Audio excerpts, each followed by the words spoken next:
Studios in Brea, California, here is the Doyledin podcast. What's up, everybody? Welcome back to the Doyledin podcast. I'm Drew, here with my dad, and he's got a Christmas tree up. He's got the Christmas tree. He's ready. He's ready for the holiday season. It's not even Thanksgiving yet, but who cares? I'm Irish. I don't celebrate Thanksgiving. No? But even the coffee mug, that's amazing. Awesome. I do celebrate Thanksgiving, but Christmas is. I even told my wife like maybe 2 weeks ago, I'm not going to put anything up early this year and then it got to Halloween. I'm like, screw it. Yeah. What are you going to do? You're going to keep the Halloween decorations up until Christmas? Nah, might as well just pull the trigger. Oh, we had all fall decorations up in the house. Yeah. And stuff. My wife loves fall and so they came down to her chagrin and Christmas threw up and still decorating. That's awesome. So what you're saying is maybe the next episode there'll be more Christmas decorations. Not on this, but definitely the house. I think this is enough for the show. Your background will just be covered in Christmas as time goes on. It might. I might have a wreath up here. I don't know. That's funny. Put a wreath around the logo. That would look cool. Yeah, that would look cool. But yeah, we're here. We're gonna be talking about November 10th, 2025 episode of Raw that happened this past Monday, and a lot of things happened, and I don't know if we're all too happy about certain things, but that's besides the point. We're just going to be talking about it, giving us our feelings, and you'll see how we feel about certain things here and there, and yeah, we're just going to have a good time. I mean, just kind of giving your basic thoughts on Raw. What did you think? I thought it was another good show overall. I think the last few shows, maybe the last month of shows, have been actually pretty good on Raw. Considering injuries and how they had to pivot with certain storylines, Seth Rollins, CM Punk, division with Braun Breaker, all that stuff. I think they've done well in I think it's what was needed, because I really feel that up until Seth getting injured, and I'm not happy he's injured because I don't want to see anybody get hurt, but hindsight and all that stuff, it looks like this turned out well for the rest of the talent, because it's kind of given a fresh direction for the Vision and for Punk and for a lot of the other guys that maybe were just waiting for the finale of this Punk Rollins storyline, and now it's all of a sudden it's over because of Rollins' injury, and now we can move on and look at other things. So, I think it's don't want to see anybody get hurt. You make chicken soup out of chicken shit, and you got what you got. Yeah, definitely don't want to see anybody getting hurt, but I'm kind of glad Seth's not in Raw or in the circle right now. I've just never really been a fan of him, but here's the thing, some people are. Some people like his music, I guess.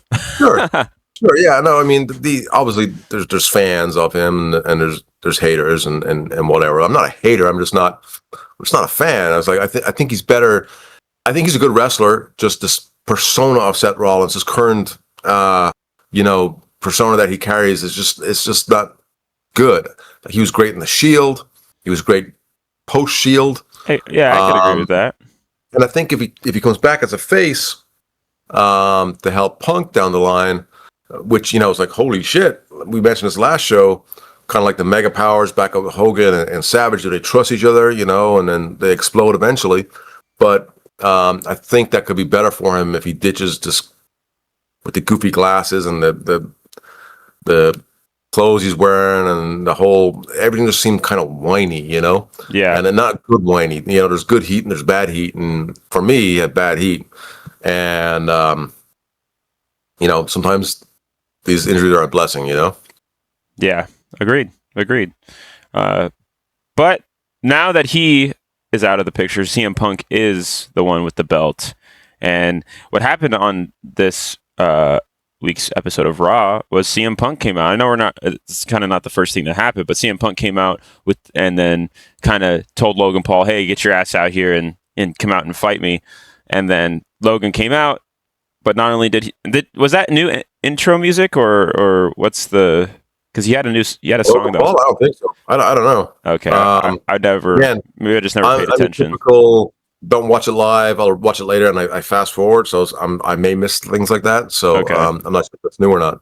Yeah, I don't know. His intro song seemed new. I don't know, but he came out, cut a little bit of a promo, and then the Vision came out, and then Paul Heyman started talking, and then everybody else just kind of stood there and stared at CM Punk. It was kind of weird. Even last week, once he hit Punk with the brass knuckles, him being Logan Paul, the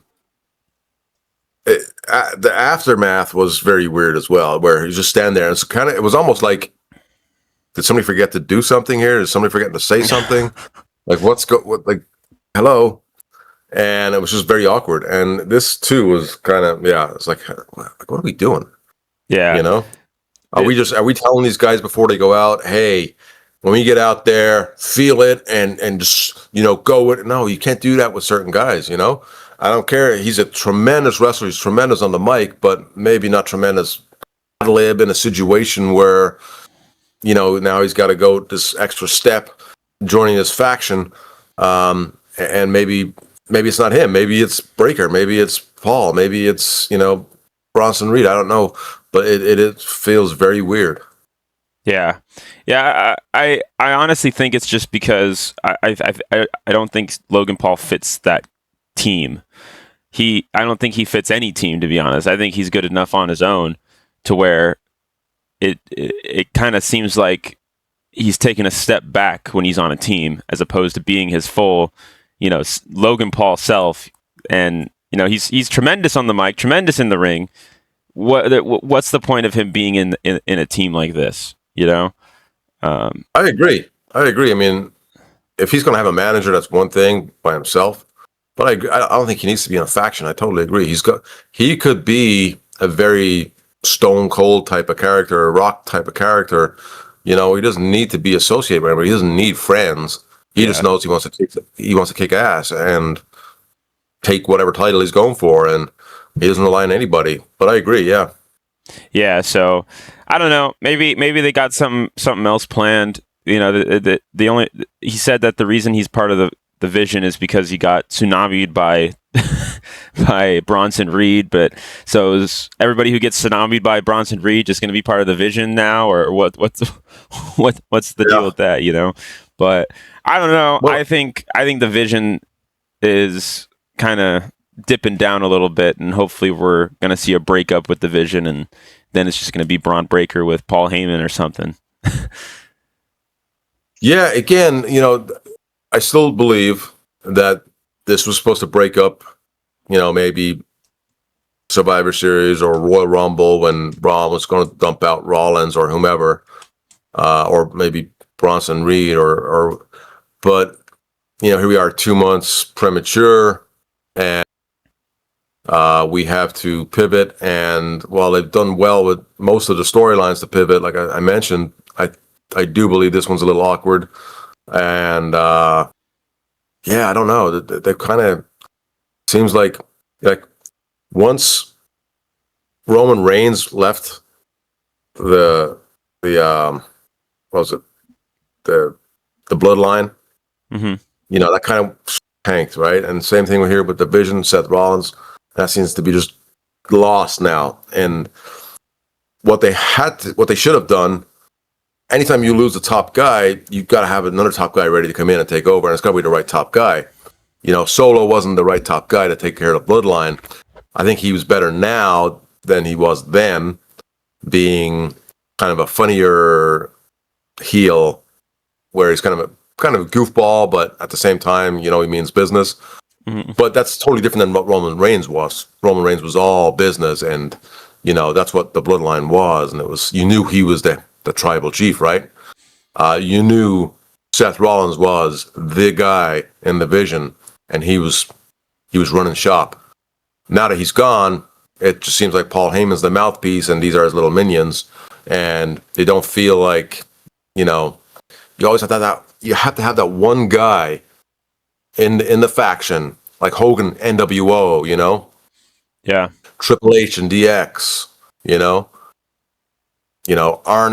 Flair, Arn Anderson. Actually, they really had the two, which was worked in the Four Horsemen. So, but right now with the Division, it's just a tag team. Yeah. Nothing more, in my opinion, and they've kind of dropped the ball on it. Yeah.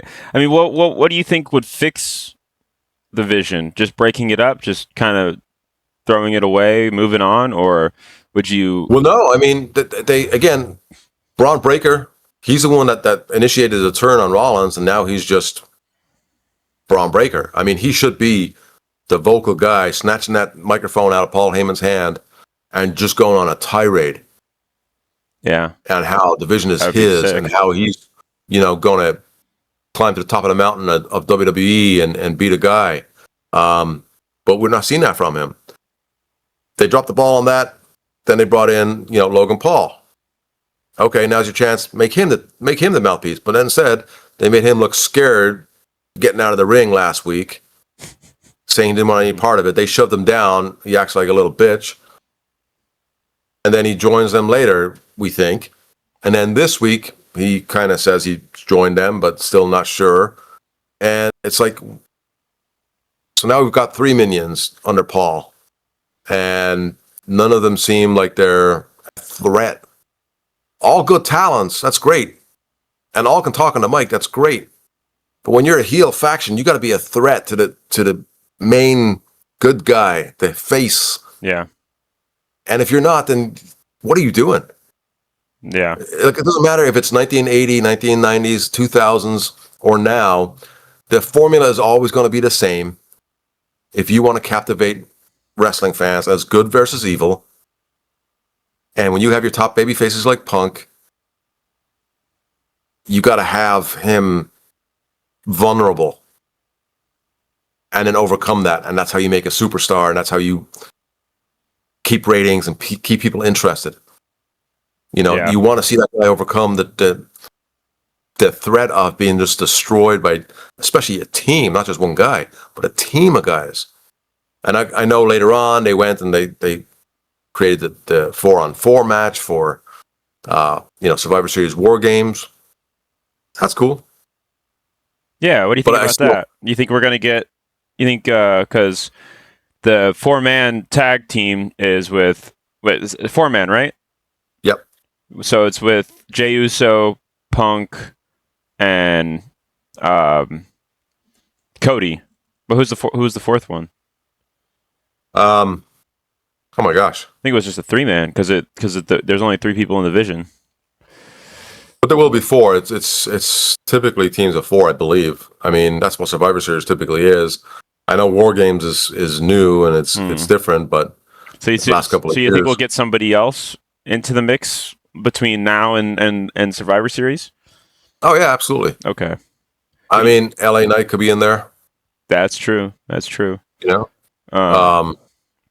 isn't he doing because he has a mystery opponent next week, right? Or was Who? LA Knight?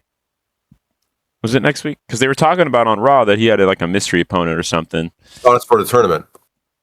Oh, for the Time Is Now tournament. Gotcha. Okay. Yeah, but that's that could be the Division's 4th person also.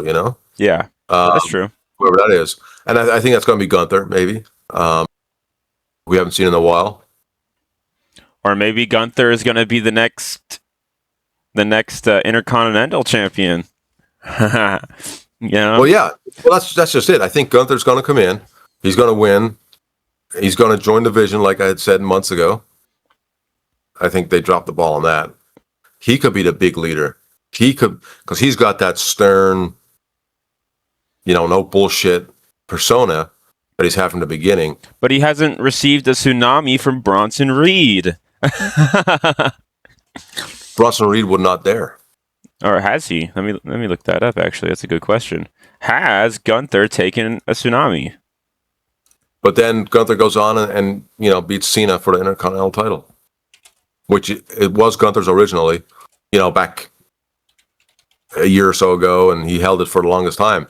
Mm-hmm. So it would be apropos for him to go ahead and get that back from Cena. I mean, who else do you think would take that belt off Cena? Who do you think has the right to take it off of Cena? Well, I mean, the right to take it off him, I don't think anybody does. I mean, especially when he's retiring, that's going to be his last match, most likely. If you're going to say way, I would say let him retire with it and hand it over as, that's something that he never lost, and now we have an Intercontinental title tournament. But I do see, you have Gunther. Could have been Braun Breaker, but I think they've kind of dropped the ball on that. Yeah, I would have chosen Braun Breaker to be the one to take it off of him, but I don't think they're going to do that. And I mean, I kind of think that Gunther's not going to be the one to do it. I think that they might choose somebody else, and maybe somebody from NXT, maybe somebody, I don't know. You're right, because Cena said it, in his promo, who's going to be next to step up. There was a whole video package of when he first came out and challenged Kurt Angle. Mm-hmm. And, I still remember that to this day, I mean, it doesn't seem that long ago, to be honest, at least for me, being older. Time, is a little different for a 48-year-old compared to a 26-year-old. Almost, 25, almost 26. You know your own age. Almost 26. Almost 26. 25 and a half. Yeah. But, maybe it's going to be one of those things where it's somebody from NXT, like you said, and they come in and, bring in Ruthless Aggression 2.0, Wouldn't that be hilarious? They could. Yeah. But I still think Gunther hasn't been made yet. Yeah, he was Intercontinental Champion for a long time. The matches he put on, I thought, were great. And, this whole last angle he had, now he's disappeared for a little bit for a bit of a break. I mean, I get that. But they got to rebuild him. And I think this is a way to do it. Because it's different now than in 2004, where you need somebody to carry that torch now, because you have AEW who's competition, but they're not so much. But the closest thing to a competition that WWE can have. Sure, absolutely. Yeah. And then, but also now it's a different era, right? You have Raw and Netflix, so Netflix has a say in certain things as well. ESPN's probably chiming in because they're getting all the PLEs now, and they're like, well, how about we'd like to see this? And that happens. USA Network used to be like that all the time, where it's like, hey, we want to see more of this guy, and then we'd have to write him in, or write him out, depending on what it is. But the networks that carry, or the cable service or satellite service, streaming service that carries the product has a say in what's happening to a certain degree. So they could influence, what's happening in this tournament. I would love to be a fly on the wall in those conversations, because I can only imagine you're dipping your toes in so many different companies, and what if Netflix, they're a Jey Uso guy, but ESPN, they don't like Jey Uso. That's just an example, but I wonder if they have to tell certain companies, like, hey, no, this company over here is a fan of this guy, so we have to, not saying like, oh, this specific company, but like they kind of work a way around to say, hey, like he needs to be our top dog, like, Right. So I'm very curious how those conversations would go, nowadays, considering Well, how they went back then. Yeah, well, they're not going to tell like ESPN, but this is what Netflix wants. This is what we're doing. Yeah. It's going to be more of a like, hey, these are our plans. And if Netflix says, well, we'd like to see this guy be more pushed on, and being taken into consideration, and then you can politically explain to them why it's happening or why it's not happening. But the thing is, if you want to cave into Netflix and give them what they want, do that on Raw, and then if that's not what ESPN is happy with to carry the PLEs on their end, and you don't feature that guy in the PLE. I mean, there's ways around it, but yeah, at the end of the day, the main people are the board members of TKO, and they're going to get the final say no matter what.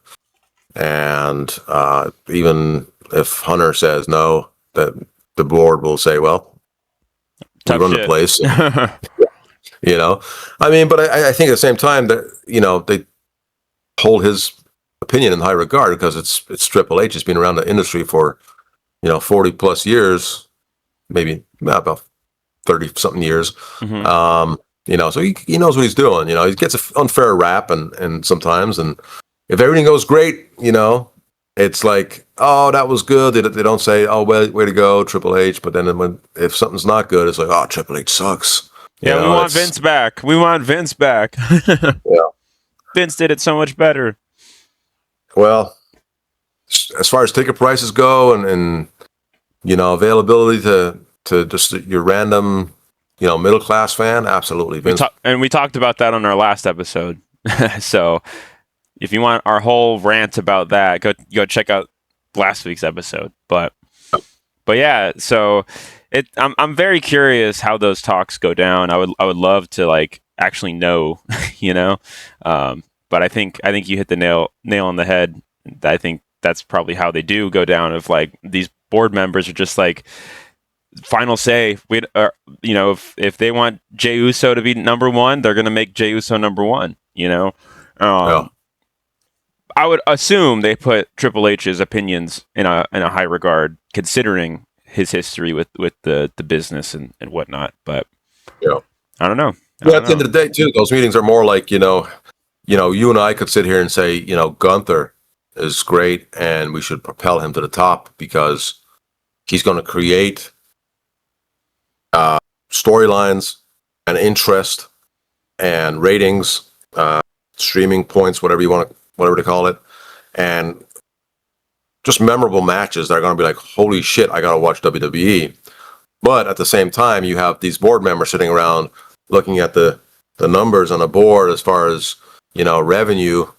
And they're like, well, this guy's bringing in the most money. Let's keep him up there. We don't care. Like, it's, yeah. Where Vince would take into consideration, like, yeah, he's creating that much money, so we'll protect him and put him over here. But at the same time, we got to project this guy up here because he can capitalize as well. And, he would strategically put more than one guy in a position that is just, ready to take the company to the next level. I mean, and the Attitude Era was a huge example of that. With The Rock and Austin, Yeah. Here's two mega stars, and they were both heels and both. I mean, Austin was a tweener, right? He was babyface and heel. But Rock was flipping back and forth. They were both top of the game, and no matter what, they were just selling out houses. And that's what they're missing right now. Do you think that there's ever a chance that we can get like two wrestlers to that level of stardom? To that level of what's the word? I don't know. Yeah, it's popularity. Popularity, yeah. Not if they continue to do what they're doing. Okay. And that's like everybody's buddy. Yeah. There's no kayfabe. There's not just no kayfabe. It's like you go back and look at the Attitude Era, even before the Attitude Era. The New Generation, and then the Golden Era. People weren't on camera being all buddy, and acting like they're still in high school, And I was on a show with Les Thatcher, who's a legend in this industry, tremendous wrestler back in the day.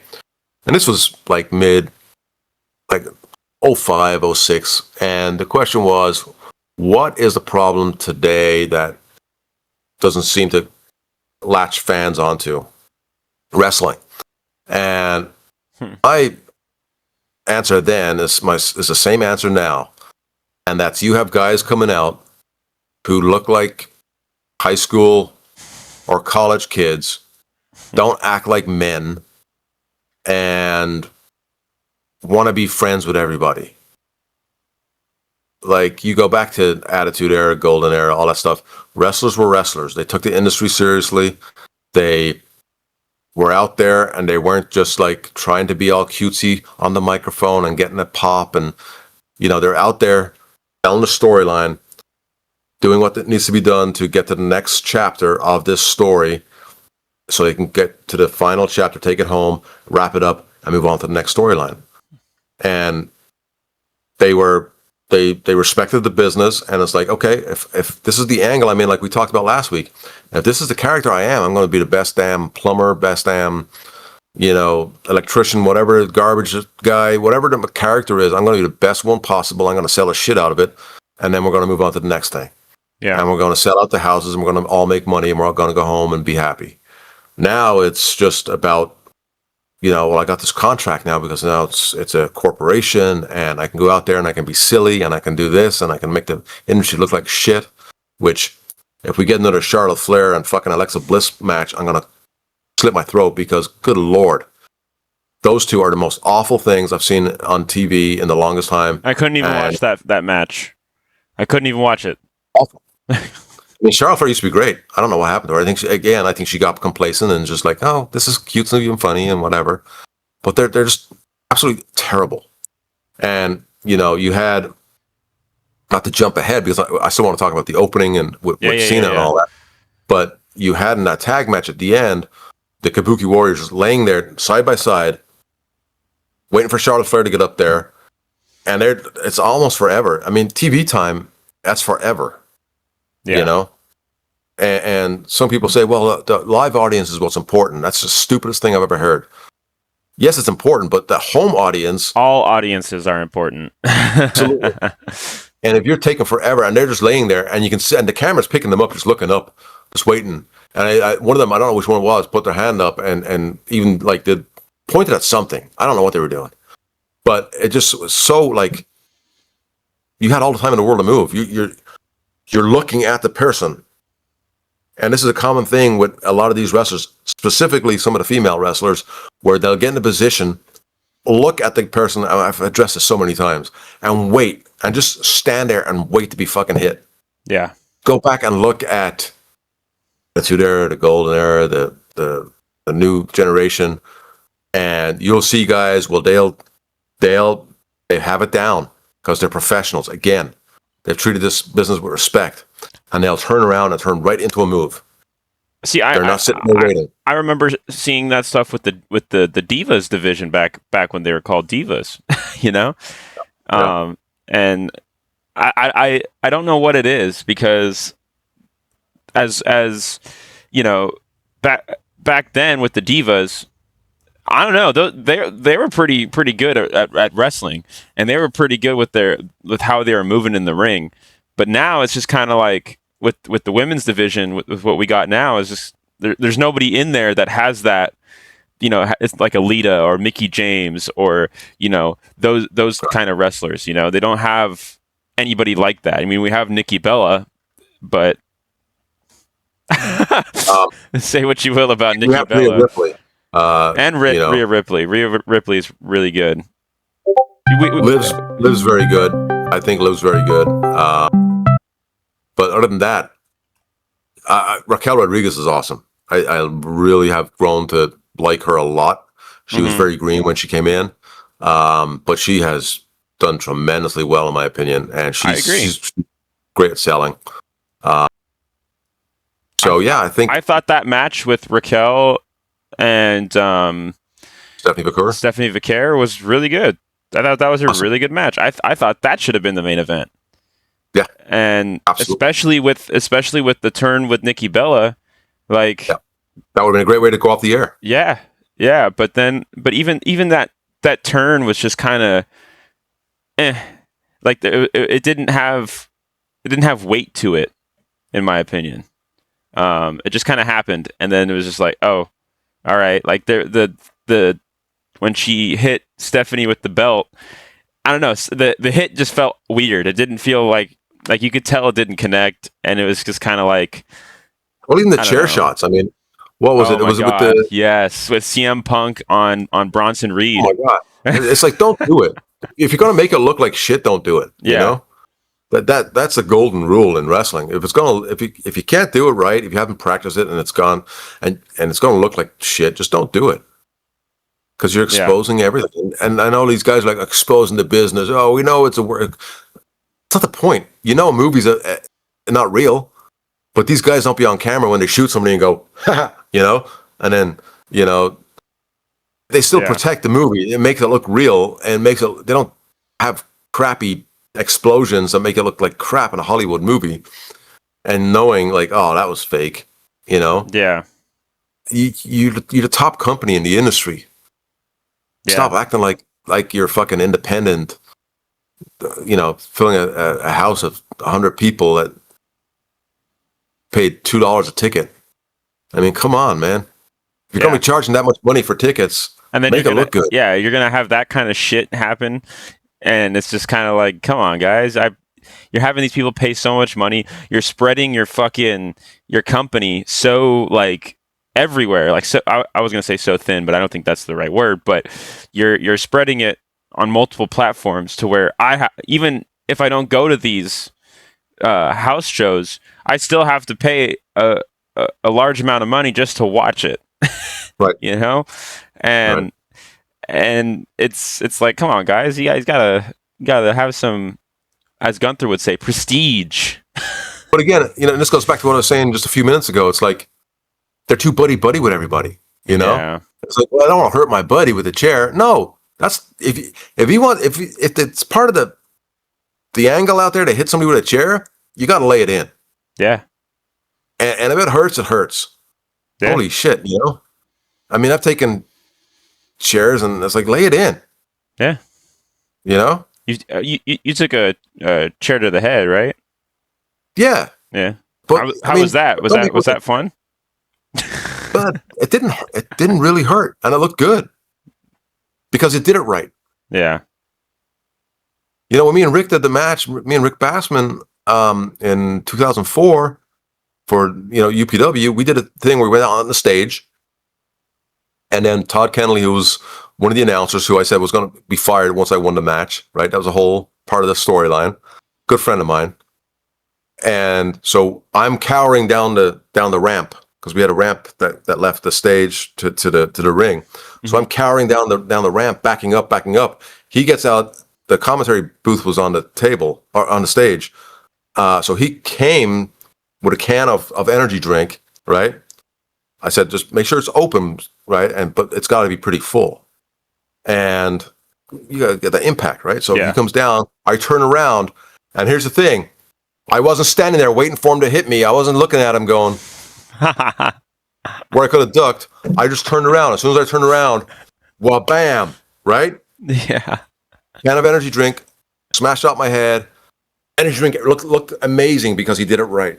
And that was all him. He did everything correctly, right? He hit me in the right spot.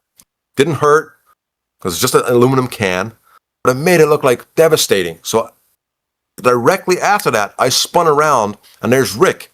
Now Rick bear hugs me and belly to belly suplex off the ramp and through a table. No waiting, no like, oh my God, what do we do next? And that table spot was so delicate. We had didn't practice through a table, but we knew what we were going to do, and we knew how to turn, and we prepped beforehand. And the way he turned around and he landed on top of me, he's shorter than I am. I'm not trying to make fun of him. He's shorter than I am and lighter than me. And so he landed on top of me. I kind of cradled him belly to belly. So I took the impact, but again, the table breaks. but you make it look real. Yeah. And if two guys like us who aren't even, real wrestlers can do it, why can't these guys who have years and years of industry experience can't even get a chair shot right? It's a very good question. It's a very good question that I don't know if we could get. Yeah. I mean, do you think that's what it is, or?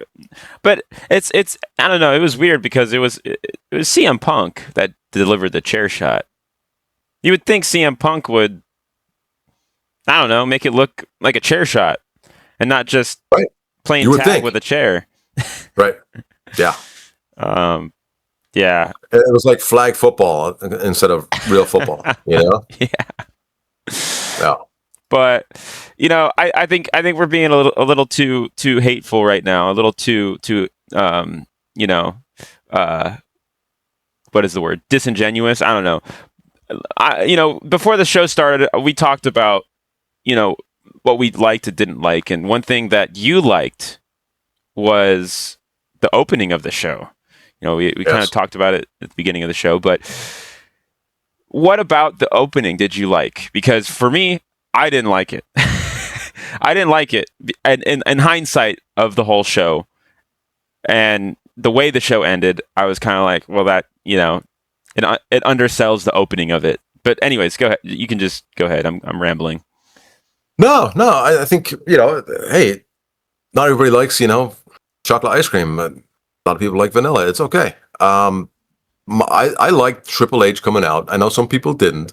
Some people saw it as Triple H making it about himself, which I disagree with. First of all, we don't even know if Cena wanted them to go out there, right? We don't know that.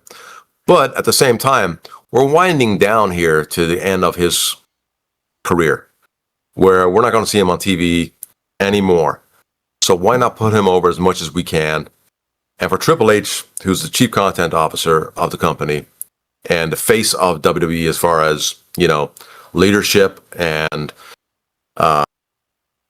pointing this company in the direction that Vince McMahon once held, why not have him come out and put John Cena over like he did? I thought that was awesome. I loved how he, here's Triple H, who everybody says is out for himself. Well, then why did he put John Cena over as the best in the world ever? The best wrestler in history. I thought it was a great tribute to John. Yeah.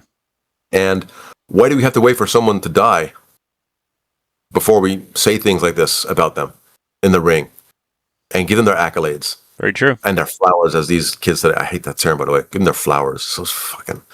But give them their due, respect and all that stuff. But why not now? While he's still in the company, still wrestling, and winding down to the final days, and he's getting the biggest pops he's ever had. Absolutely. I mean, the pop when he came out was amazing, and that was helped by. I mean, obviously he would have got a pop. He's in his hometown, absolutely, but it was helped by everything that the video package did beforehand, and then Triple H putting him over and just getting everybody like, yeah. The more he talked about Cena, you could see just people like, yeah, and they're like, oh shit, here he comes. Like, yeah, you build that process up. You don't just put water on the stove and it boils. It has to simmer and then get to the boiling point. Yeah. And that's what Triple H was doing. And I loved it. And then I loved the promo from Cena. And of course, then Dom interrupting, which I didn't see coming, which I thought was pretty awesome. When he came out, did you expect the match to happen, or what did you think when Dominic came out? Well, I thought that at first. I thought, okay, Dominic's going to enter the tournament, and threaten to take Cena down in his last match. And maybe it's going to be an intercontinental match. But then as the promo went on, you're like, holy shit, okay. They're gearing up for something here. And then to have it right away, it was like, holy moly, all right. It makes sense now. He's in his hometown, right? He wants to do one last hurrah in his hometown, and why not have it for a belt? And I thought it was a great promo back and forth between both of them. And, now you have Triple H out there already who can make the match. And And then the match itself I thought was freaking awesome. I thought Dominic it was is a really good match. Really good match. And I think like you said, Dominic is so good. There's so much potential for Dominic. Absolutely. In any storyline. So good on the mic, so good in the ring. He's going to be one of the biggest faces if they do it correctly. Sometime between now and end of next year. But he's got to be a big heel and remain a big heel until that turn. Yeah, they can't transition him slowly because it doesn't work. With this type of guy, you have to have him be that dirty Dom piece of shit for the next however long it is, and then just out of nowhere he saves a CM Punk or a Cody Rhodes or something like that Rey for Mysterio. no reason. Rey Mysterio. I mean, how awesome would that be? His dad's getting a shit kicked out of him. Here comes Dom running down to save him. Like, what the heck? Big embrace in the ring. The emotions. Holy shit! And fighting for the name your family all of a sudden. So yeah. So what did you not like about it? I thought it was weird to have this big of a title change at the beginning of Raw. Now, you say it's best to have things build up, and so I thought it would have been cool to have this be the main event match. Because if I was there, a Boston resident, and I got this ticket, and I saw that being the first match, I was like, well, might as well just go home. There's not going to be any match that's going to top this for the whole night, because just the level of Cena getting the belt in his hometown to make him the Grand Slam champ. There's nothing that could beat that for the rest of the show. And to have that at the end, and maybe right when it gets cut off the air, you could have Cena come out and kind of talk to Boston, but whatever, that's not really that important. But I don't know. I just felt like there was things that you could have done to build up towards that main event throughout the whole show. You have Dirty Dom. He knows he's going to have a match at the end of the night. So we're going to see Dirty Dom do some shenanigans with Cena, maybe try to, incapacitate him in some way, shape, or form. Then, you have Cena come out and you're like, oh man, Cena is not winning this match. He's already been, beat up backstage or whatever. But then Cena, because he's Cena, turns it around in the match and gets that belt. I don't know. I think building up to that main event, especially the weight of him getting that belt in his hometown, it just would have served better to be the main event, in my opinion. I don't know. No, I don't disagree. I think that was a great way to look at it. I think that was I totally agree. A thread is so important to wrestling shows, and that would have been great. That absolutely would have been phenomenal way to keep people tuned in, and absolutely would have sent the crowd home happy. I was kind of over Raw after the first match. I was just like, all right, well, and I've never really felt that of the first match kind of just taking me out of the whole show. And I was just kind of just like, I would even skim through some of the stuff in Raw because I'm just like, let's just get this over with, especially that last match. But yeah. Yeah. But I can tell you, and I don't disagree with you. I actually 100% agree with you. I told you earlier, I can see why they did it. Yeah. But I can totally 100% agree with your take on that right there. And I believe they should have done it that way. Absolutely. I think the thought process was, well, at least we're giving them a title change so they won't, they're not getting their hero in the main event, but he's getting the title, so they'll be happy. Yeah. That's the thought process. But 100% agree, it would have made it a million times better if he had done that in the main event and go off Raw like that. Oh, yeah, absolutely. Yeah. Yeah. And then you have, you can have Dominic going to Judgment Day trying to get some help, but they're like, nah, dude, you're on your own. And then it's like, all right, well, I'm on my own then. And then you see him, I don't know, beat up John Cena backstage or something, or something, and they still have that match at the end. And then, then Cena just takes home the belt. It would have been. I like imagine the pop. I think would have been even bigger than it was.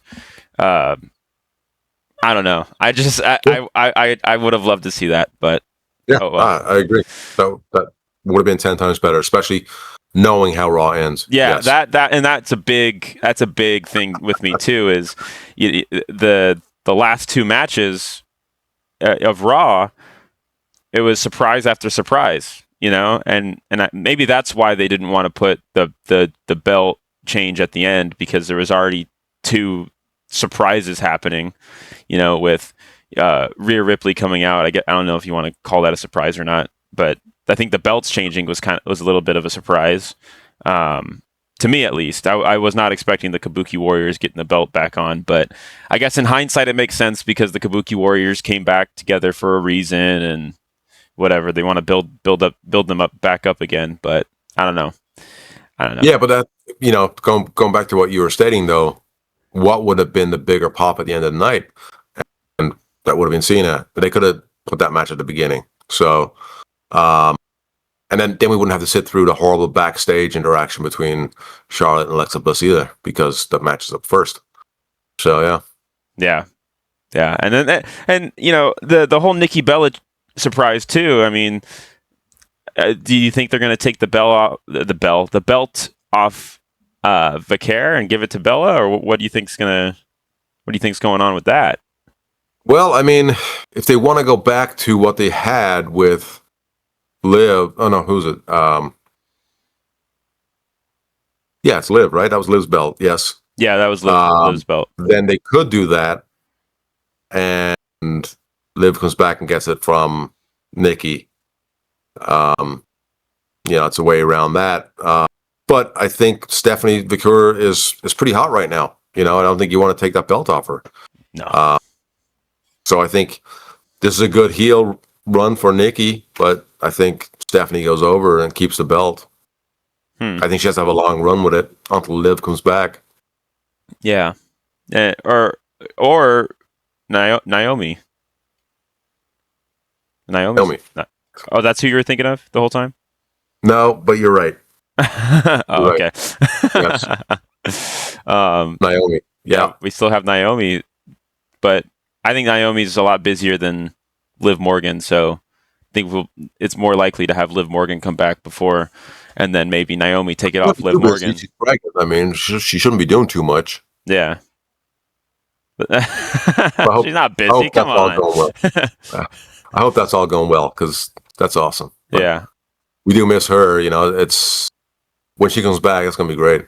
Oh, 100%. 100%. But, and then another big one I think that we could talk about is Maxine Dupree and Becky Lynch. What's going on with that? We have some. We're gonna have a match next week. I mean, it seems like we got revealed the whole fucking card for next week on Monday. Yeah. I think we know every match that's happening next week, but at this point, but you don't know the opponent for LA Knight and Solo. We don't know the opponent for LA Knight or Solo Sikoa. We know that Gunther is going to be facing NXT wrestler Devon. Is that what his name is? Devon Evans? Devon something? I don't know. I didn't even see that. Wow. Okay. So yeah, they revealed that the last time is now tournament, Gunther versus who's the wrestler? He's like the high flyer in NXT. Oh, Jesus. Okay. I don't know. I don't know what it is, but obviously anyway, Gunther's got to win that match. back to Becky and back Maxine. to stuff we care about. Yeah, Becky and Maxine Dupree. Yeah, what do you think? I love it. Maxine has always got that great look. I mean, she's phenomenal. But we had mentioned this before, some of her facial reactions have just been like too, and it looks like she's worked on some of that, because she's actually come a long way. And the last few matches she had were actually really good. Yeah. So I think they're going to take the belt off Becky and have her go over and so Becky can have some time off to nurse Seth back to health. And yeah, she's got a Seth Rollins to breastfeed. Yeah. So I think that's what's going to happen, and Maxine's going to be the champ, and it's going to be like, holy shit. And where do we go from here? Yeah, I mean, if you're going to take the belt off Becky, then do it, please. I would love any other wrestler to have that belt except Becky. I don't know what it is, and I was a huge fan of Becky Lynch back when she was at her peak before she got pregnant, and then she came back, and I don't know what happened, and the only thing that happened is she had a baby. So that was don't get pregnant if you're a wrestler, because you make me unhappy. I'm just kidding. Sorry, Naomi. Yeah, so that's why I'm worried about when Naomi comes back, because I've seen it with Becky Lynch, and I don't know. It's not good. Yeah, I have my doubts, but I don't know. I think Naomi's got more star power than Becky. And well, Nikki Bella had a kid, and look at her now. She's still the same. She's pretty good. Yeah, I guess. We're 1 for 2. I guess. But I like the backstage interaction. I like that Becky got heat on Maxine. Yes. I'm looking forward to this match, actually, because I believe Maxine's going to go over. Do you think there's going to be any outside interference? Probably not. It's just going to be a straight match. Well, here's the thing: if she's taking time off, probably not. You don't need to, because it's not. Nobody's going to remember. If she's going to stick around, if Becky's going to stick around after dropping the belt, I would put some outside interference, because then you can have another angle with that person. She can step away from Maxine, let Maxine go do her thing, and then Becky and whoever interfered. Yeah.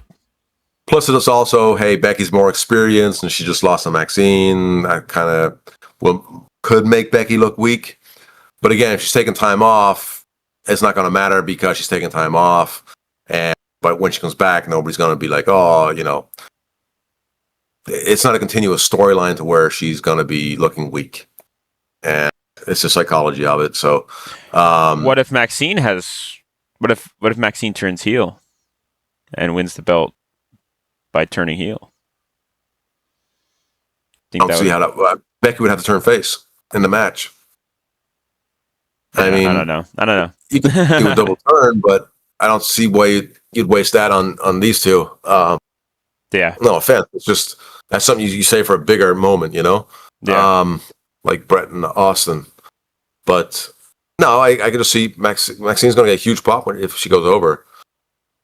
It'll be some kind of a roll up and steal the victory. And Okay. Becky will sit there and do the whole hair out of her mouth thing and do the head nodding like, okay. Oh my God, that dude! When we saw that, we saw something like that with the Raquel Rodriguez versus Stephanie Vaquer match, when Vaquer was about to jump off the top turnbuckle. You have Rodriguez laying down, and she's got hair in her face, and like as Vaquer is climbing up the turnbuckle, you see her move the hair out from her face, and she's like still moving. I'm like, oh, she's gonna roll out of the way. No, she just takes it. I was like, what the hell was that? Oh yeah, let me get the hair on my face so I can take this splash properly. Yeah, I was like, that looked terrible. And I hope they talk to her about that one, because it's like, what are you removing the hair out of your face? And when Stephanie Vaquer got the belt, she had hair in her face and she didn't move it. She was just focused on celebrating. I was like, I don't know. I thought that was funny, but yeah, a lot of these, and that's part of the problem with some of these female talents. Mostly, is they're so worried about how they look. Yeah, I mean, Jesus, let's focus on. You look like you just were in a war. That's how you should look. Not putting your hair back so it all looks nice and neat. And see my face? No, I want to see you. Tell it. You were just in a war. Look like you were just in a war. And don't ruin that. because that's fucking hotter than you moving your hair out of your face so I can see your face. Yeah. That just tells me that you're a badass bitch, and you just kick someone's ass, and that's awesome. But if you're like, oh, see, that was nothing, you just killed the whole vibe of what I just witnessed. Yeah. And, yeah, I agree. Agreed. It's just like, what the fuck you worried about your hair for? You're a wrestler. You're getting your ass beat. You have you have other things to worry about.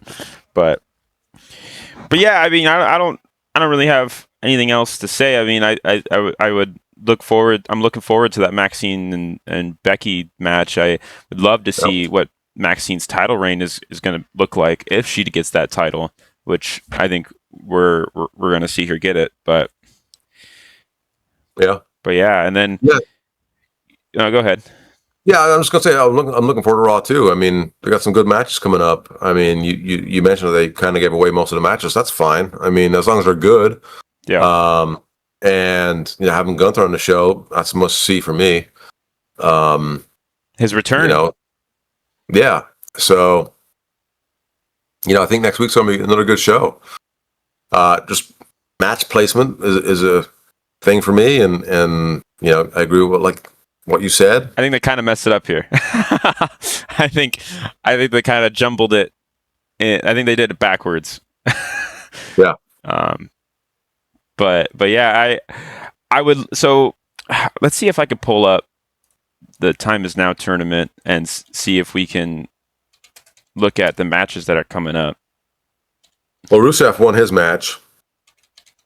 Sheamus won his match, so they're probably going to go against each other, and that'd be another great match. Last time they went to a double count out, I think, right? Double count. The Rusev and Sheamus? Yeah. Did they? Or I thought the last match they had that was the Donnybrook match. Was it? Okay. Yeah, and Rusev won it. Okay. So maybe Sheamus gets some glory back here in this match if they go against each other in the tournament.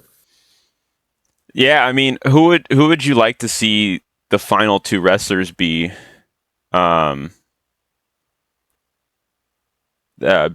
Before they fight, before they choose a winner for the tournament. Well, I mean, whoever it's going to be in the finals, I would imagine would be the next program for the winner after he beats Cena for the Intercontinental title. So if it's going to be, for example, LA Knight and Gunther in the finals, Gunther wins, then he beats Cena, and now LA Knight comes back and wants a rematch, this time for the belt, and that's a program. Mm-hmm. Yeah, Javon Evans. That's who. Javon Evans. Javon Evans. Yeah. Okay. Do you know who that is? No. Okay. I kind of know. I've seen I think it was a Royal Rumble that he was on or something, and he got called into the ring or something. Oh. But he's a very high flying wrestler. I know. Actually, his mother, Mrs. Evans. But is that a maybe with the Cena thing, you have it's not a heel. If he's going to lose the belt, maybe it's a face. So when he loses, it's like, okay, we don't boo so much, and Cena can raise his hand. So maybe it's a face on face match for this final match. Just don't make it Jey Uso. I swear. No, I don't think it will be. I think his days. We will cancel the show. We will no longer be doing the Doyledin podcast on wrestling if Jey Uso wins. On wrestling, that's it. We'll do the show because we'll do it on Barbie or yeah. We'll talk. If Jey Uso wins, we're gonna do an episode talking about the Barbie movie.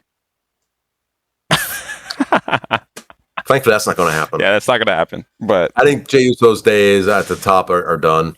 They got to turn him heel. I think he's going to turn heel at Survivor Series. He's the only one without a belt on that card. In that division side?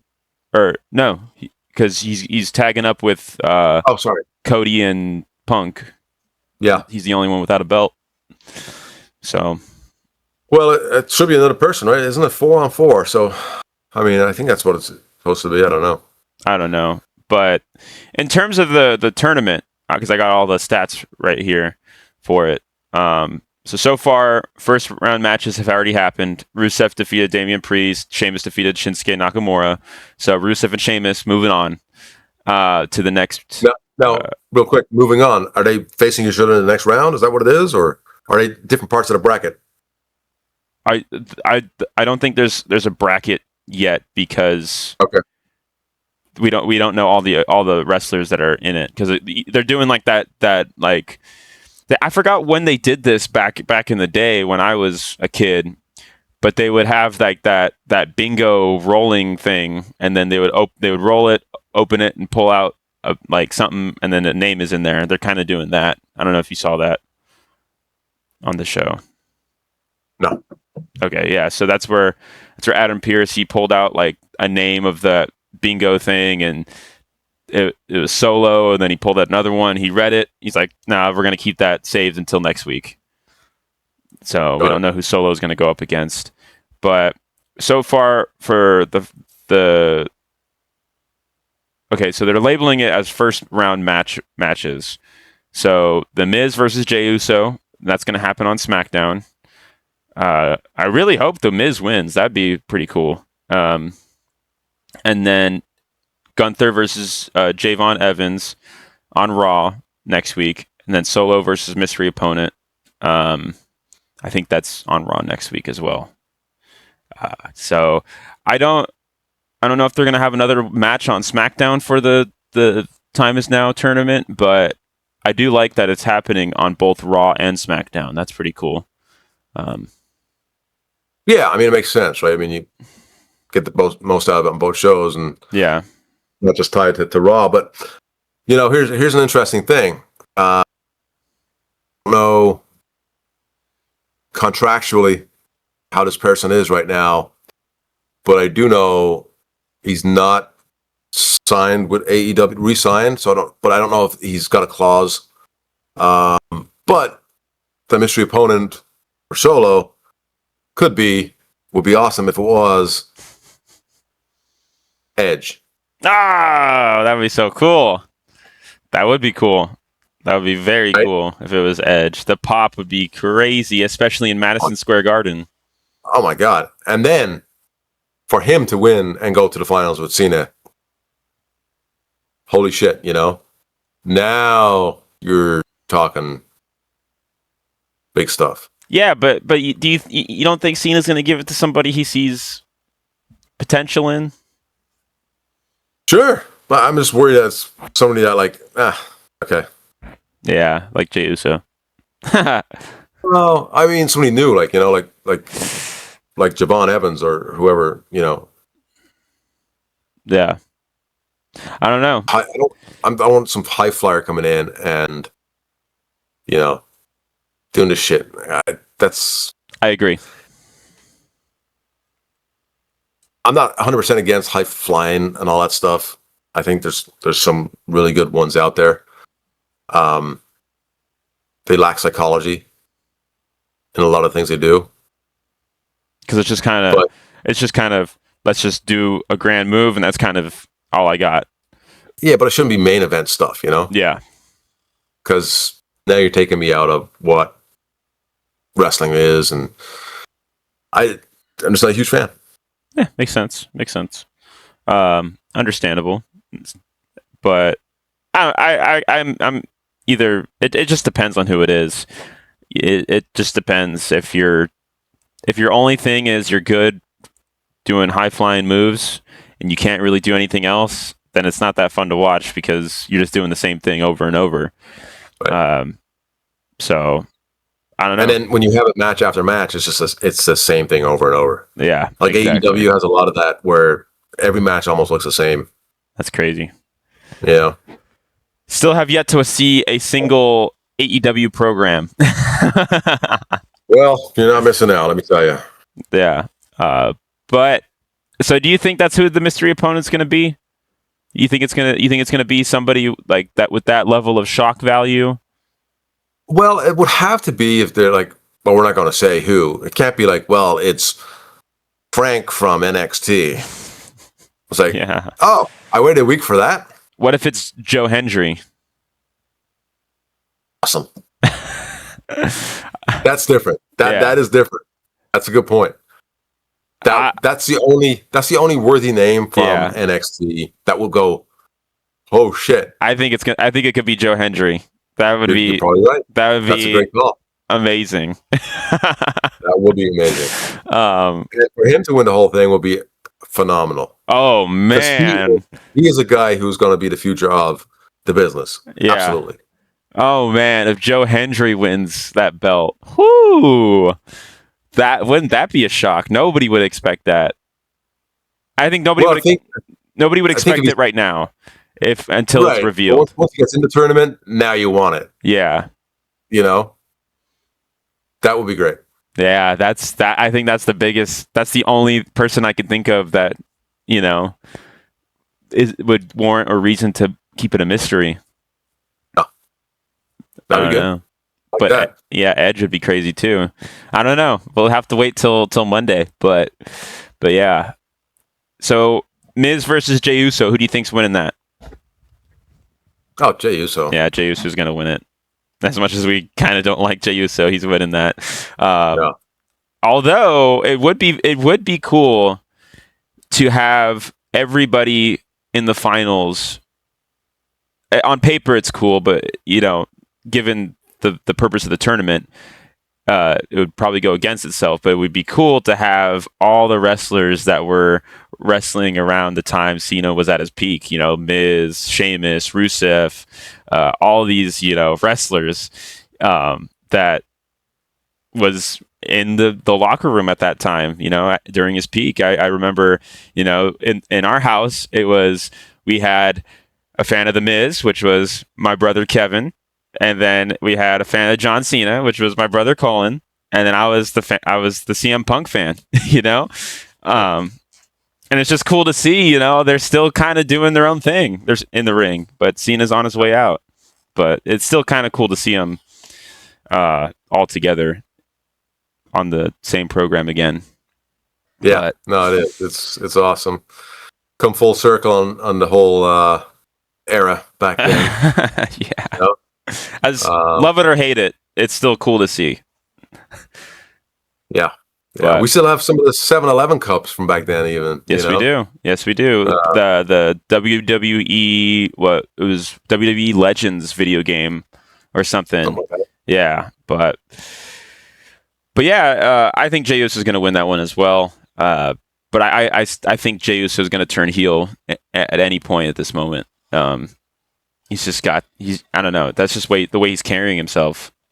Well, I think you're right. I think, if you're going to do it, because you have so many turns on Raw right now with Nikki Bella this week, and not so much a turn last week with Logan Paul, but, he looked like he was going to turn face, but then he didn't.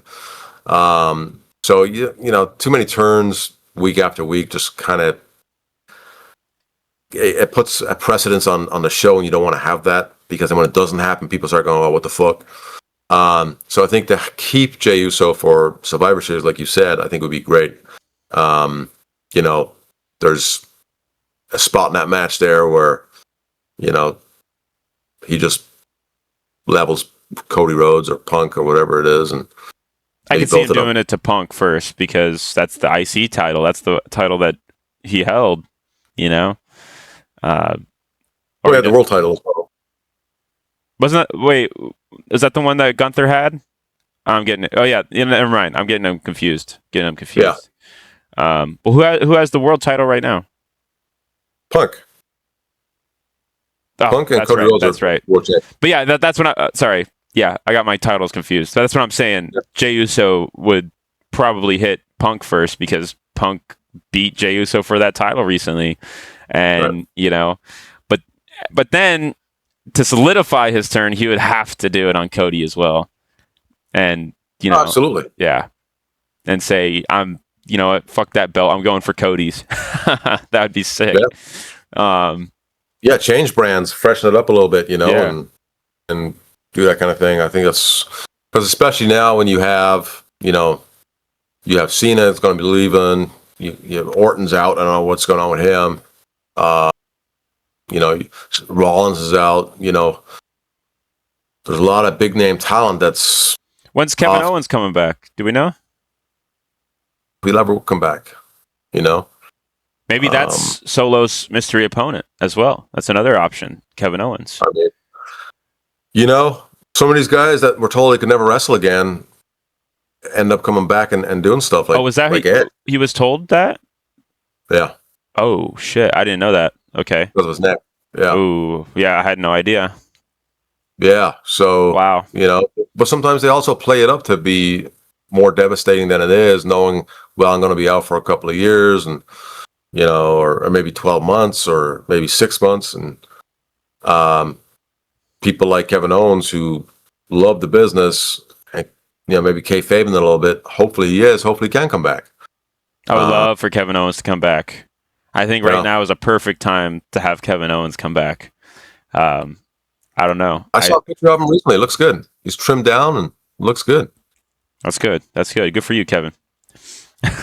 But we would love to see you come back. I thought I didn't really care for him, to be honest. I don't know. I just never really cared for him, but I feel like the character that he was working with at that time would fit so well into this era of wrestling.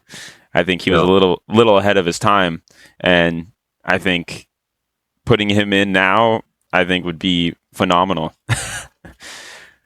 And speaking of phenomenal, we kind of forgot one thing to mention: that Dragon Lee and AJ Styles finally might have a tag team name, and that's going to be the Dragons with Style.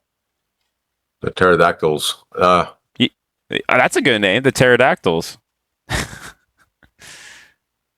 So I don't care.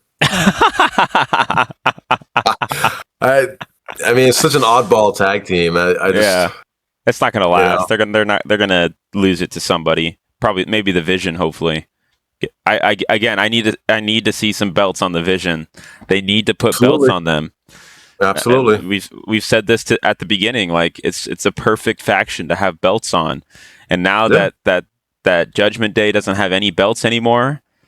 Yeah, you can have the Vision get those belts, and I would love to see Braun Breaker be the final opponent for John Cena, so that we get Braun Breaker having the belt in the Vision, and then have that Braun Breaker on the mic saying, "I got the belt. What the fuck are you guys gonna do now? Like, come on, get it together." And then maybe get them with the tag belts. So not only does Breaker have the IC title, but he also has the tag team belt. I don't know. That's just something I would love to see with the Vision. I totally agree, though. A faction has to make them more legitimate. Like I mentioned earlier, you got to have that one leader guy who's fucking badass, and that when he comes out, he is the dude. But also belts. Yeah. Some people don't need belts, but factions, if you want them to be out there gloating like a bunch of jocks and like, what makes you guys so legit? Well, we've got these belts. I was like, okay, these guys are legit, Yeah. So they definitely got to put some stuff on them for sure.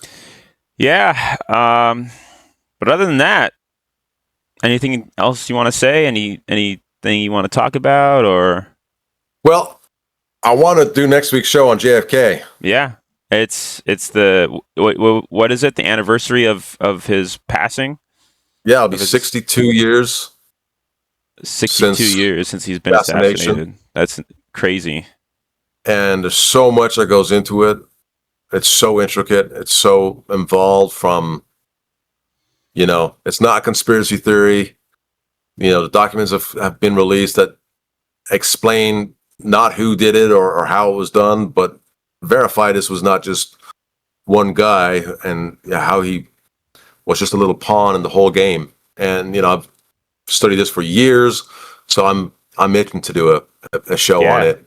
Yeah, I would love to deep dive that, because I know it's something that has always been an interest of yours, and I don't think we've really talked about it in full detail. So yeah. Well, I'm telling you, to talk about it in full detail, you're going to need days, because it is so, like I said, so intricate. It's so, Yeah. I mean, to even just go back to pre-assassination and how it all came about is such a long story in itself, and how we got to where we were on November 22nd, 1963. And just the day itself is a whole episode, and then the aftermath, and it's crazy. So maybe that's what we do. I don't know, but I'd love to do that episode next week, and I guarantee it'll be a big hit. That's what we're gonna do to talk about. We're gonna talk about that and do a little deep dive into that next week for sure. Don't know when next week, but the video will be uploaded next week. Yeah. But yeah, I mean, yeah, I'm very interested to know about all of it, because I don't know much about it. So it'd be a very educated episode next week. So you guys don't want to miss it, and yeah, that's it. Just we want to stay active on this channel. Make sure that we're coming out with episodes on a weekly basis, and yeah, that's kind of all I have to say, and I think that's it. But right? Merry Christmas. Yeah, Merry Christmas. Yeah. We're gonna be saying that at the end of every episode until it's Christmas, until we end the 12 days of Christmas, because that's right. It doesn't end on the 25th of December. That's right. But I raised you correctly. but yeah, that's it, everybody. This has been the Doyledin podcast. Have a good day. Have a good night. Whatever your time zone may be. Don't forget to always stay Doyledin. Take care, everybody.